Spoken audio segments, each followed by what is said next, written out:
Peter Marks, who was here, it's FDA's former top vaccine regulator. Well, he was forced out, reportedly, that you approved it, and then Kennedy said, okay, good, I'm fine, get rid of him. And in his resignation letters, a forced resignation, reportedly, he said, it's become clear that truth and transparency are not desired by the secretary, but rather he wishes subservient confirmation of his misinformation and lies. He accused Secretary Kennedy of undermining confidence in well-established vaccines, and then he accused Secretary Kennedy of wanting to access and directly edit VAERS, which the FDA oversees, saying, we don't trust them. He used an expletive. They would write over the data or erase the whole database.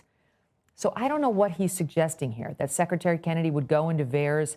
It seems to me it'd be more like the people who are pushing the vaccines on us who would go into the VAERS database and erase things.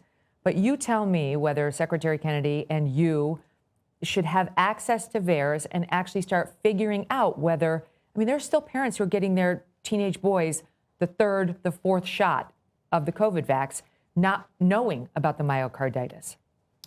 Yeah, I mean, if you follow the guidelines as they've been written to the exact letter, a 12-year-old healthy, thin girl should be on her 8th COVID vaccine mRNA booster shot.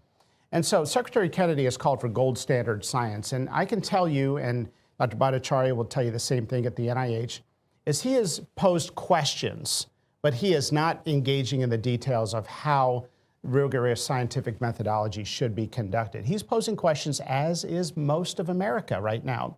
Again, I don't think VAERS is a good database because it is self-reported and not rates. On Peter Marks, I can tell you that I never knew the guy, I never met him. He resigned before I came to office. Some people liked some of the things he did, and some people had concerns with some of the things he did. One of the biggest concerns, of course, was that he pushed out the 2 top scientific vaccine experts here at the FDA. And this all came out in a House Judiciary hearing last summer. The 2 top vaccine experts at the FDA were pushed out by Peter Marks. It's not an opinion, it's in the congressional hearing. And as I recall, they were objecting to certain things that seemed arbitrary, like mandates for children, vaccines for 6-year-olds, that kind of thing. Exactly. They had concerns, according to their testimony, they had concerns over the COVID mRNA booster repeat strategy as a mandate in children.